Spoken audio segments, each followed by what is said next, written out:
جو ہم نماز پڑھتے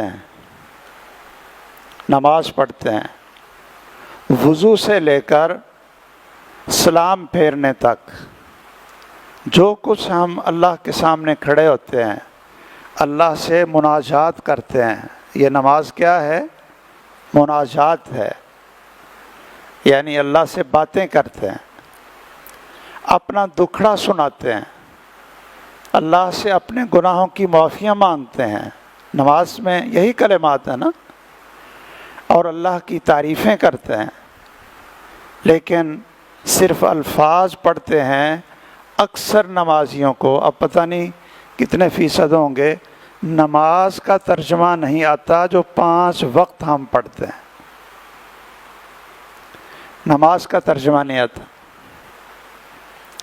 جو ہم کلمہ پڑھ کر مسلمان ہوئے، ہمیں کلمے کا ترجمہ نہیں آتا۔ جو ہم وضو کرتے ہیں، اس کے بعد دعا کرتے ہیں، دعا پڑھتے ہیں، اس کا ہمیں ترجمہ نہیں آتا۔ سورۃ الفاتحہ ہے، یہ نماز کا رکن ہے اور یہ نماز ہے۔ سورۃ الفاتحہ کیا ہے؟ نماز ہے۔ کوئی مسلمان آپ نے دیکھا کہ جو نماز پڑھتا ہے اور سورۃ الفاتحہ نہیں پڑھتا؟ کوئی مسلمان دیکھا جو نماز پڑھتا ہے اور اس کو سورۃ اخلاص نہیں آتی، قل هو اللہ احد نہیں پڑھتا؟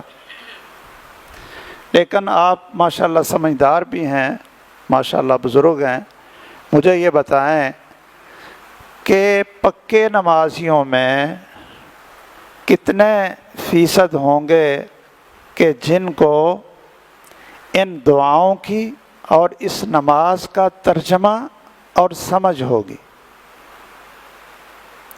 کتنے فیصد ہوں گے جی؟ کیا خیال ہے؟ کوئی اندازہ بتائیں گے؟ ہاں جی، 5% کو ترجمہ آتا ہے نماز کا، نماز کی دعاؤں کا، تو 95% جب اللہ کے سامنے آ کر کھڑے ہوتے ہیں، وہ لفظ تو بول رہے ہوتے ہیں لیکن ان کو یہ نہیں پتا کہ میں اللہ سے کیا کہہ رہا ہوں اور میرا اللہ مجھے کیا کہہ رہا ہے۔ بھائی جب ہم سرگوشی کرتے ہیں، ہم کلام ہوتے ہیں، تو پھر ہم کیا کہتے ہیں اور اللہ کیا کہہ رہے ہیں، اس کا ہمیں پتہ ہونا چاہیے نا۔